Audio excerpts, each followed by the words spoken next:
June 6, 1944. Han hour plus 30 minutes. Omaha Beach, Normandy coast, France. The air was thick, not just with the salt spray of the English Channel, but with a choking metallic dust of pulverized concrete and spent brass. Along the low sea wall, men clawed at the shingle, pinned down by the methodical, unyielding fire pouring from the German strongpoints. Ahead lay the sheer slope, a killing field. This was the moment of ultimate exposure, the crucible where the promise of American industrial might would either hold firm or shatter. Among the weapons being dragged ashore was a heavy, wooden-stocked rifle, simple in form but revolutionary in design, the M1 Garand. It was the first standard-issue semi-automatic rifle in any major army, and in the chaos of this beach, its quiet, devastating capability was about to be put to the ultimate test. For years, the Garand had been an object of scorn and controversy. It was too heavy, critics argued. Its complex mechanism was prone to jamming in the mud. Its 8-round en-bloc clip system was bizarre, the rifle rendered useless until a full clip was inserted. And worse, the distinct ping sound it made when ejecting the empty clip, a sound that, the traditionalists warned, would broadcast the soldier's vulnerability to the enemy. In an age of bolt-action rifles, where a soldier's rate of fire was dictated by the speed of his wrist, the very idea of a standard, high-rate-of-fire infantry weapon seemed an unnecessary complication. But the American doctrine, forged not in the trenches of the First World War but in the factories of the 1930s, prioritized one thing above all: fire superiority. The brilliant mind behind the rifle, Canadian-American inventor John C. Garand understood that the critical advantage on the modern battlefield was not the theoretical range or even the raw stopping power of a single bullet, but the volume of accurate fire a single infantryman could deliver. The standard German rifle, the Mauser K98K, was a weapon of precision engineering and tradition.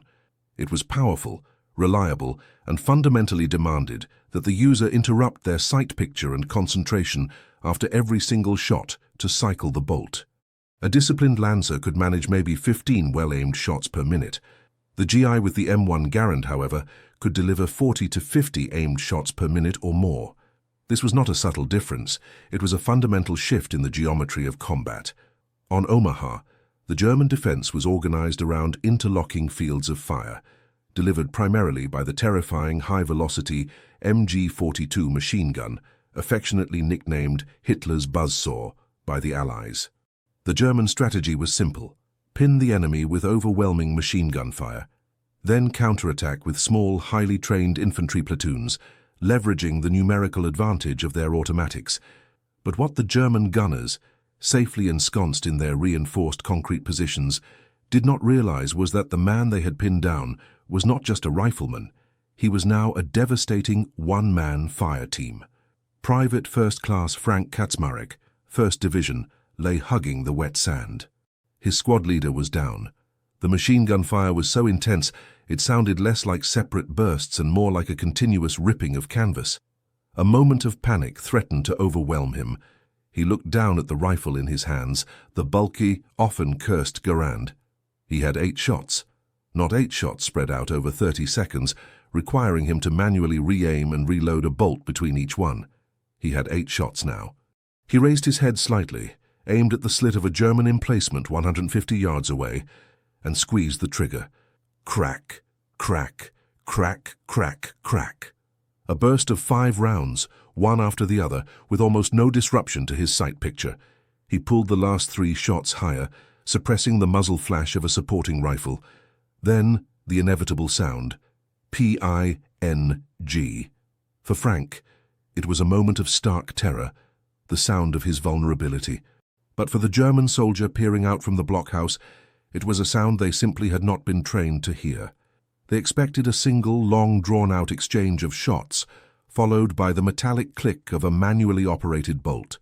Instead, they had just been hit by a continuous stream of fire that had, critically, silenced a key rifle position next to the MG-42.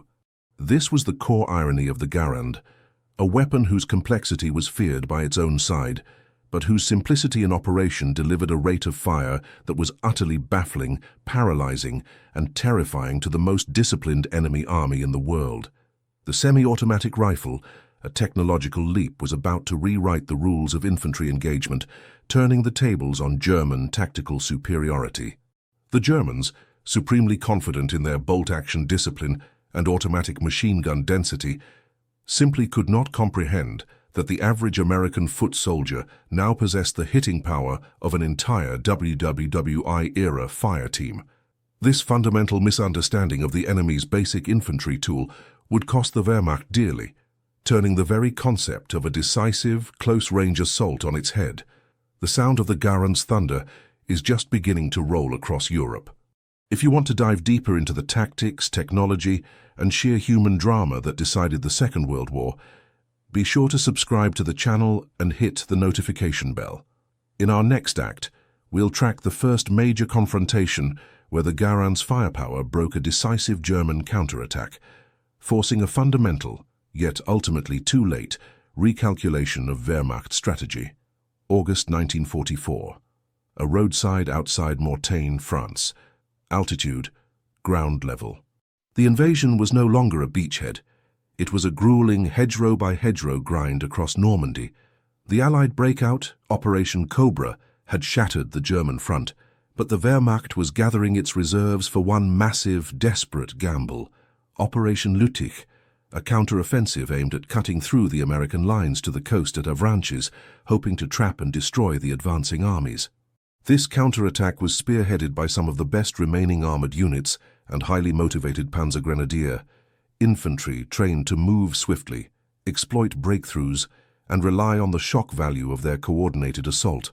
The core of their infantry tactics revolved around rapid movement, close quarters fighting, and the psychological weight of their automatic weapons, the MP-40 submachine gun for close ranges and the MG-42 for area suppression. They moved in compact, overwhelming numbers. In the early morning mist near Mortagne, a platoon of the American 30th Infantry Division, known as the Old Hickory, found themselves facing the sharp end of this coordinated German assault. The intelligence was wrong. The enemy presence was not a probing attack, but the spearhead of a multi-division counterthrust. The voice of the German veteran, based on documented accounts. We moved like a wave through the dawn mist. Our confidence was high. We had the experience, we had the automatics. The Americans, we thought, would break under the force of our attack. They were soft. They carried heavy, slow rifles. It was the pattern we knew.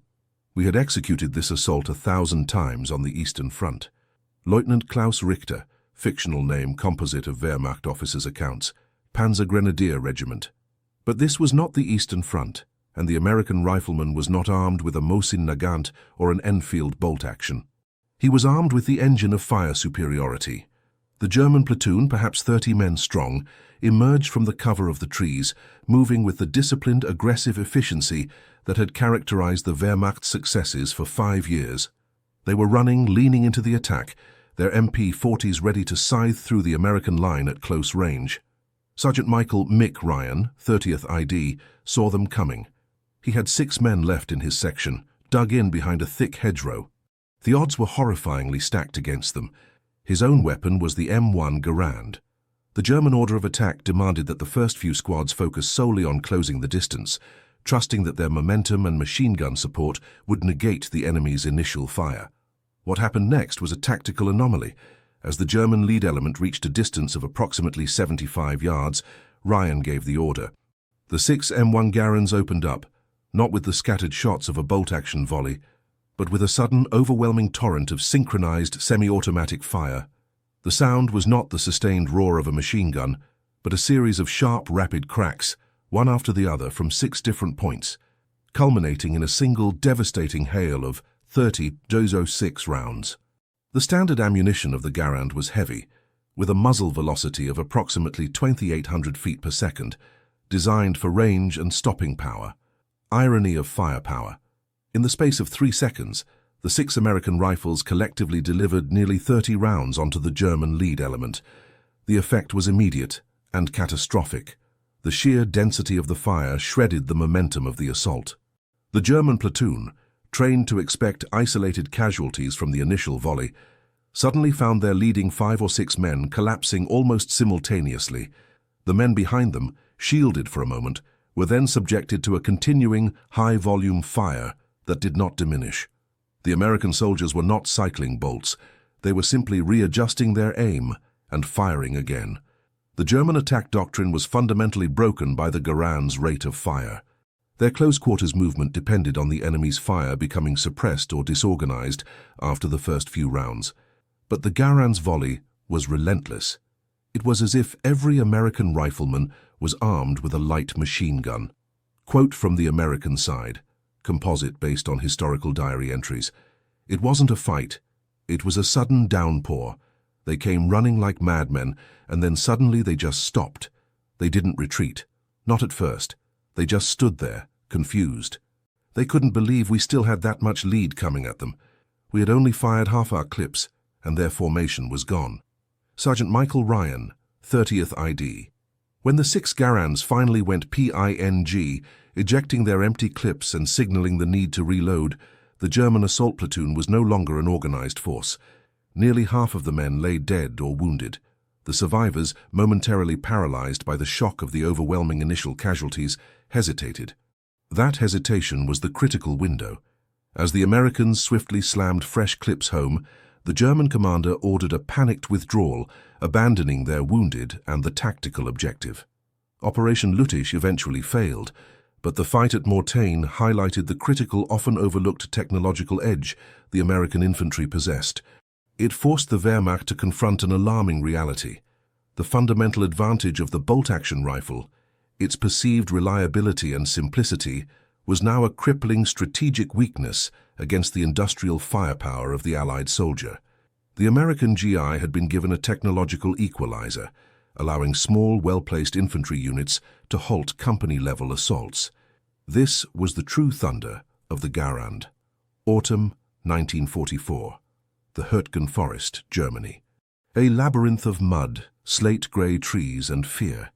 As the war pushed into the unforgiving landscape of the German borderlands, the fighting became intimate, brutal, and utterly dependent on the mental resilience of the infantrymen. The Hürtgen Forest was a meat grinder, where visibility was often limited to a few yards, and the traditional advantages of artillery and air power were neutralized. This was the domain of the rifleman, and here the M1 Garand's most infamous characteristic, the Garand ping, took on a mythic, terrifying life. The sound of the empty 30-06 en bloc clip snapping out of the action was a clear, high-pitched ping. For the American soldier, this sound was a momentary vulnerability, a heartbeat of terror signaling he was now defenseless while fumbling for a fresh clip. But the Garand ping also became a powerful psychological weapon in the hands of the Wehrmacht. German training manuals and frontline intelligence soon identified the sound. A retreating or pinned-down American soldier who heard the ping suddenly knew his life depended on the 5 seconds it took to reload. The voice of the German veteran revisited. The sound, the ping. It was like a bell tolling for the enemy. You would wait, praying they hadn't heard you, that you had time to get the next 8 rounds in. It was a beautiful, terrifying machine. The power of those 8 quick shots was addictive, but the silence after the ping was a vacuum of terror. Private First Class Robert Gunny Gunderson, fictional name, composite of GI letters, 28th Infantry Division. German soldiers, especially the hardened veterans and the fanatical SS, quickly developed a counter-tactic, the ping trap. They would allow the American unit to open fire, endure the rapid volley, and listen for the distinctive metallic call. Upon hearing the ping, the German assault would begin instantly, hoping to overwhelm the reloading GIs with a quick, decisive rush, often preceded by a burst from the MG-42 to keep the American heads down. Yet, this German counter-tactic was itself fraught with risk and was often built on a deadly false premise, the presumption of the ping. The American soldier, too, adapted. The Garand was a tool of industrial warfare, but the GI was still the ultimate master of improvisation. The American counter-deception. 1. The partial clip. A soldier under extreme pressure would sometimes deliberately eject a partially spent clip, 3 or 4 rounds remaining, to intentionally induce the ping sound, drawing out the German reaction before quickly slamming a fresh full clip home, and unleashing another devastating volley onto the now exposed advancing enemy. 2. The single-shot bluff. A more advanced tactic involved having one soldier with an empty clip fire a single final round, then ping the clip, while his squad mate, rifle still fully loaded, waited patiently for the inevitable German charge. The second rifleman would then open up with an 8-round blast onto the charging, exposed German platoon. The Garand ping transformed the reloading mechanism from a mere mechanical necessity into a profound act of psychological warfare. It was a silent conversation between enemies. "I am empty. I am reloading. Do you dare come forward?" And the American GI, trained in the industrial might of his homeland, learned to weaponize his own momentary vulnerability. A German report from the Hürtgen forest, based on captured Wehrmacht intelligence. The Americans utilized their automatic rifle fire in short, overwhelming bursts. The sound of their reload is a trap. Do not rely solely upon it. We have observed cases where the subsequent fire, delivered by another weapon, was immediate and destructive. The volume of fire from a single squad is disproportionate to their number. Report, 12th SS Panzer Division. This constant psychological pressure was compounded by the fact that the Wehrmacht soldier, relying on his Mauser, had to constantly interrupt his own defensive fire to cycle his bolt. The Americans' fire was not just faster, it was continuous. This sustained suppression meant the German soldier could not lift his head, could not spot the American position, and could not coordinate his own small arms attack effectively. The M1 Garand, the heavy, complex rifle that critics warned would fail in the field, was now defining the very rhythm of the close-quarters fight, turning moments of perceived weakness into opportunities for massed destruction. The German assault doctrine, which relied on the inherent slowness of the enemy's bolt-action reload, was shattered not by a complex new weapon system, but by a simple technological change, replacing the soldier's wrist with the power of expanding gas. Winter 1944-1945, the Battle of the Bulge, Ardennes Forest. Snow, ice, and the cold reckoning of scale. The M1 Garand was not just a superior weapon, it was a symbol of an industrial miracle that Germany simply could not match. The Wehrmacht's entire strategy was based on superior training, operational brilliance, and the initial quality of its armor. But by late 1944, the cold, hard logic of scale began to dictate the war's inevitable conclusion. The sheer industrial output required to equip an army with a semi-automatic weapon was staggering. Every standard infantryman was now burning through ammunition at 3 to 4 times the rate of his bolt-action predecessor. This required a logistical infrastructure that only the United States could sustain. The cold facts of production. M1 Garand production. By the end of the war, American factories, primarily the Springfield Armory and Winchester Repeating Arms, produced over 4 million M1 Garand rifles. They were reliable, standardized, and most importantly, they were available. Ammunition. The sustained rate of fire meant that the American Army was firing an unprecedented number of 30 .06 rounds. The logistical chain was a marvel, delivering millions of 8-round clips to the front lines every single week, ensuring that the GI never had to conserve his rate of fire. German counterpart. The Germans were painfully aware of the tactical superiority of semi-automatic fire.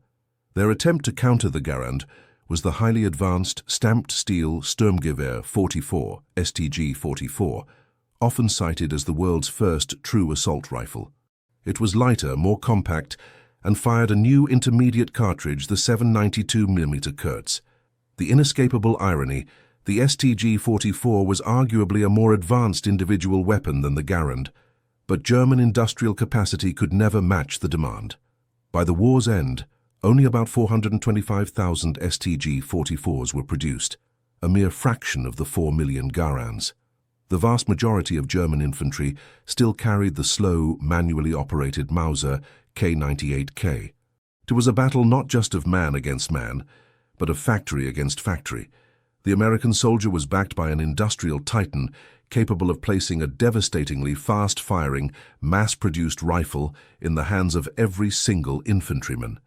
The German soldier, for all his training, was hobbled by an economy that could only afford the best new weapons for elite units, leaving the mass of the army fighting a technologically outmatched war. The Battle of the Bulge was the last great German offensive, and it demonstrated the brutal final lesson of the Garand.